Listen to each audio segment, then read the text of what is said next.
संरक्षणात बोलू नको, मग बघू तू परत जातोस काय, अशा शब्दांमध्ये नारायण राणे यांनी उद्धव ठाकरे यांना उत्तर दिलं। काल उद्धव ठाकरे यांची कणकवलीमध्ये सभा झाली आणि या सभेत उद्धव ठाकरेंनी केंद्रीय मंत्री नारायण राणे यांच्यावर जोरदार हल्लाबोल केला होता। याला आता नारायण राणे यांनी उत्तर दिलेलं आहे। पण एक म्हण अशी आहे, शुभ बोल रे नार्या।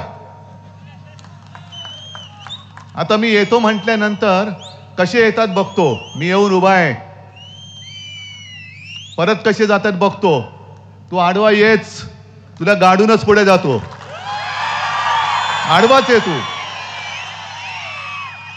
अरे लाज वाटली पाहिजे, 2-3 वेळा एकदा तुझ्या इकडे येऊन तुला आडवा केला, मग माझ्या घरात तिकडे येऊन उभा राहिला, तिकडे तुला साफ करून टाकला, लाज नाही लज्जा नाही, बडबडतोय आपला, बडबडतोय म्हणून म्हटलं शुभ बोल रे नार्या। आता नाव मी काही ठेवलेलं नाही, म्हणे ये ना काहीतरी समोर ये ना आणि बोल ना, बघूया म्हणा परत जातोस काय,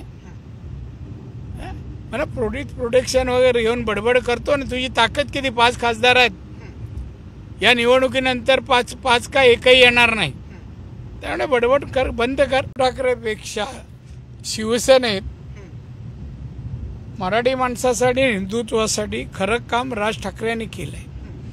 एक तर उद्धवपेक्षा एक माणूस म्हणून राज ठाकरे श्रेष्ठ आहेत,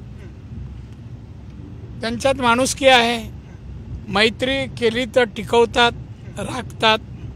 राज ठाकरे यांचं वक्तृत्व उत्तम आहे, लोकांना चांगल्या भाषेत, चांगल्या शैलीत समजवतात। एक ख्याती त्यांची आहे, ते प्रचार करून गेल्यानंतर तो उमेदवार विजयी होतो, ही त्यांची ख्याती आहे आणि म्हणूनच या वेळेला मी त्यांना